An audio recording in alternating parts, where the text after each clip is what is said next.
नमस्कार दोस्तों, आज हम आपको लेकर के आए हैं लखनऊ। लखनऊ आने के लिए आप रेलवेज, रोडवेज या फिर एयरवेज तीनों ही साधनों का इस्तेमाल कर सकते हैं। अगर आप रेलवे से आते हैं तो आप चारबाग रेलवे स्टेशन पर उतर सकते हैं। ये सभी मुख्य स्टेशनों से वेल कनेक्टेड है। अगर आप रोडवेज के थ्रू आते हैं तो आप आलमबाग बस अड्डे पे उतर सकते हैं। यहाँ से आपको share taxis, metro, prepaid taxis, auto rickshaw सभी साधन इजीली मिल जाएंगे। अमौसी एयरपोर्ट यानी चौधरी चरण सिंह एयरपोर्ट पे आने के बाद में आप यहाँ से प्रीपेड टैक्सीज बुक कर सकते हैं या फिर आप मेट्रो के ज़रिए चारबाग जा सकते हैं और चारबाग से आप शेयर टैक्सी या फिर प्रीपेड टैक्सीज बुक कर सकते हैं। लखनऊ अपनी नवाबी विरासत के लिए जाना जाता है, इसलिए हम लखनऊ की सैर की शुरुआत करेंगे इमामबाड़ा से। तो चलिए चलते हैं।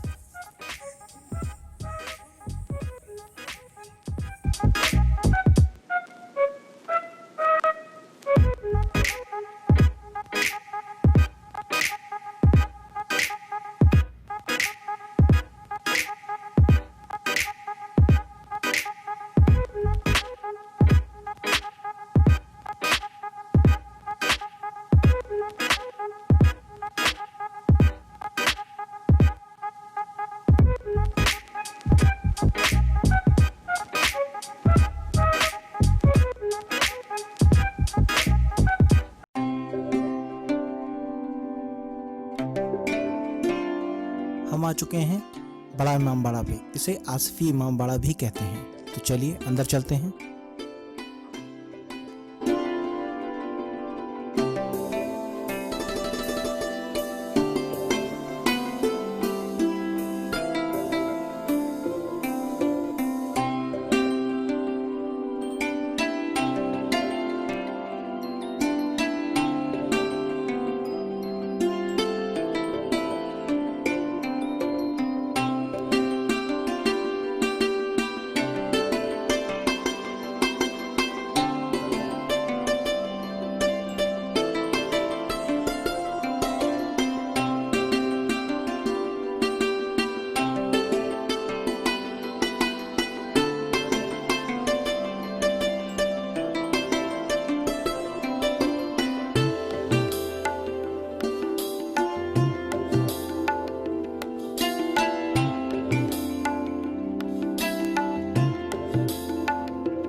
ये टिकट काउंटर है।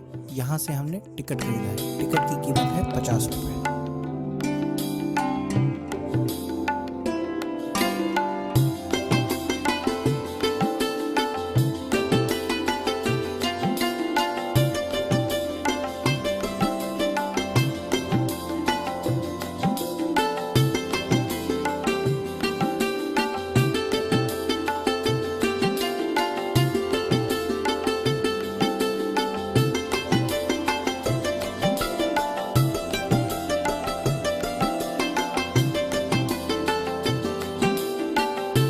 मुख्य बिल्डिंग में घूमने के लिए हमारे साथ हैं हमारे गाइड मुंतसिर हुसैन जी। चलिए इनके साथ अंदर का जायजा लेते हैं।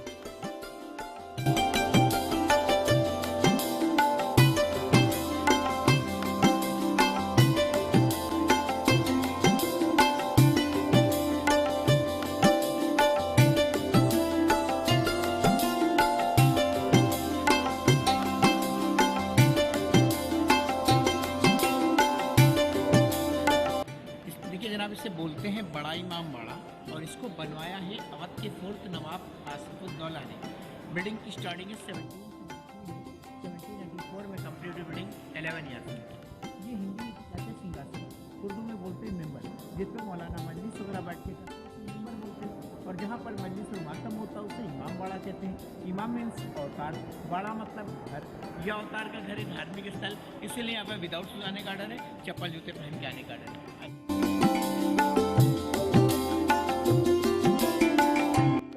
यह है वो मिंबर जिसके बारे में अभी गाइड साहब ने हमें बताया। ये अवध के चौथे नवाब आसिफुद्दौला हैं, जिन्होंने इमामबाड़े का निर्माण करवाया था।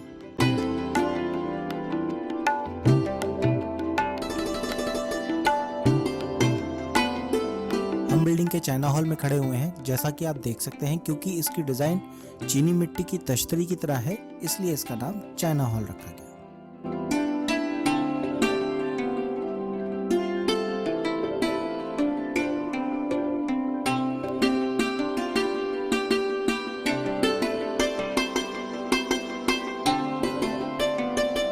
अब हम बिल्डिंग के पर्शियन हॉल की तरफ जा रहे हैं। बिना खंबे या बीम की टिकी इस 167 फीट की छत में जो नक्काशी है ये कभी सोने और जवाहरातों से सजी रहती थी।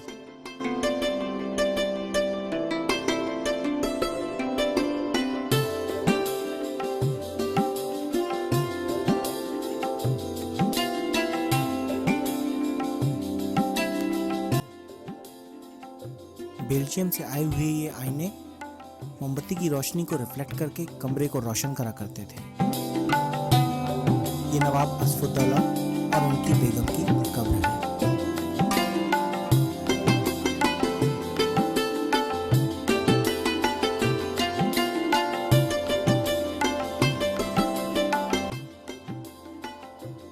हम आ गए हैं बिल्डिंग के इंडियन हॉल में। इसकी खरबूजे नुमा डिजाइन की वजह से इसका नाम इंडियन हॉल पड़ा।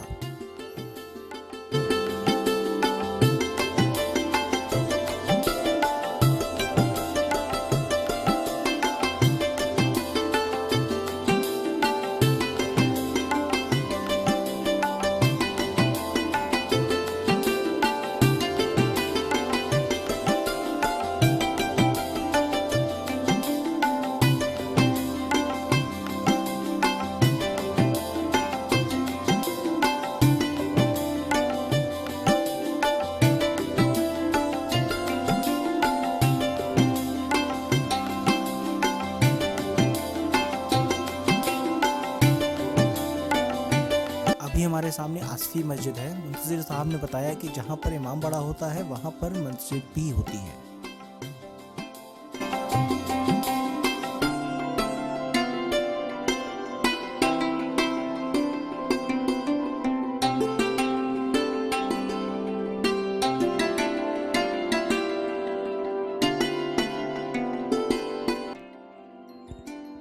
अब हम चल रहे हैं भूल भुलैया की ओर।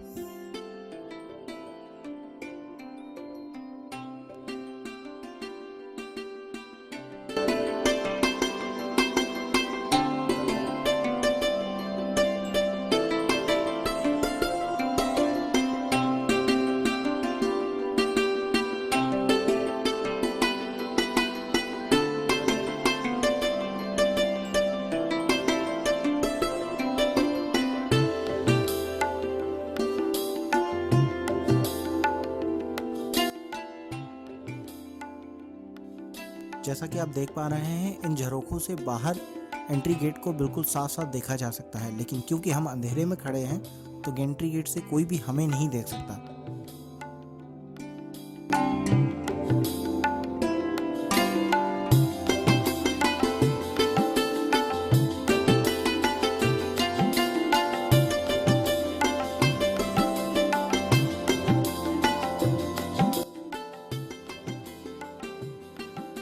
बिल्डिंग की 17 फीट की दीवारों के बीच में 3 फीट के गलियारे के रूप में इस भूल भुलैया का निर्माण किफायतुल्लाह जी ने करवाया था, जो इस बिल्डिंग के मुख्य इंजीनियर थे।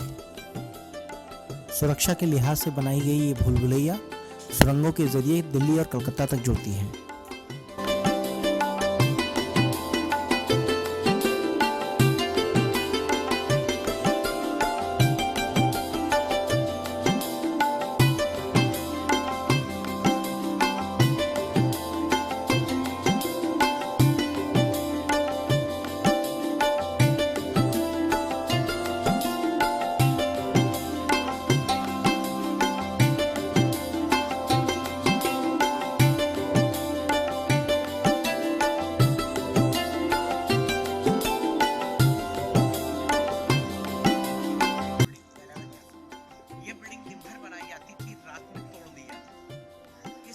समय यहाँ पे अकाल आया था, भूखी प्यासी जनता मरने लगी, तो नवाब आसिफउद्दौला ने सोचा ऐसा क्या करें जिससे कि हमारी जनता भूखी प्यासी न मरे। उन्होंने रोटी देने के लिए दिन भर जैसे बनाते थे उन्हें अलग बनती थी, रात में से तोड़ते थे उन्हें अलग। अमीर गरीब शरीफ सभी काम करते थे। अमीरों का काम था रात के अंधेरे में तोड़ देना, गरीबों का काम था दिन भर। अमीरों को शर्म आया थी, गरीब बेचारे मजदूर रात के अंधेरे में आके अमीर लोग तोड़ जाते थे, गरीब बेचारे मजदूर दिन भर बनाए।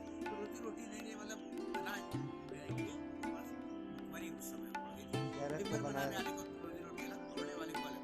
अकाल खत्म 11 साल में बनके तैयार हो गया। इसके ऊपर लोगों ने नारा लगाया, जिसको न दे मौला उसे दे आसिफुद्दौला। आसिफुद्दौला ने कहा नहीं, जिसको दिलाए मौला उसे दे आसिफुद्दौला। आपको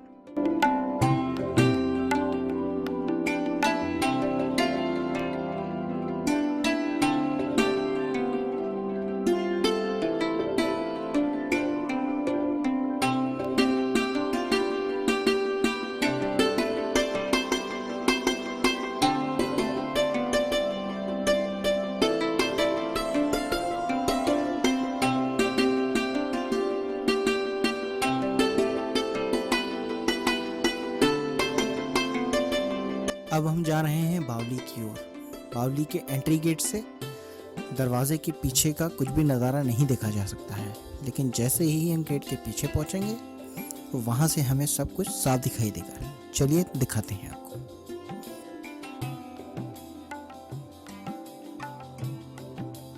हम अब गेट की दूसरी तरफ आ गए हैं और ये देखिए, बावली के एंट्री गेट पर आने जाने वाले लोगों को यहाँ से साफ साफ देखा जा सकता है।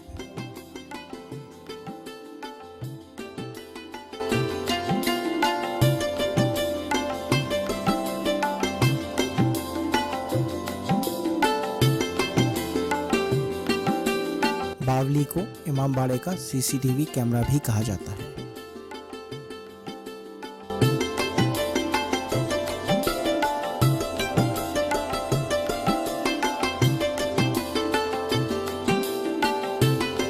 अब हम इमामबाड़े से बाहर आ चुके हैं। शाम हो चली है, आपसे विदा लेने का समय आ गया है, तो आपसे मिलते हैं अगले वीडियो में। धन्यवाद।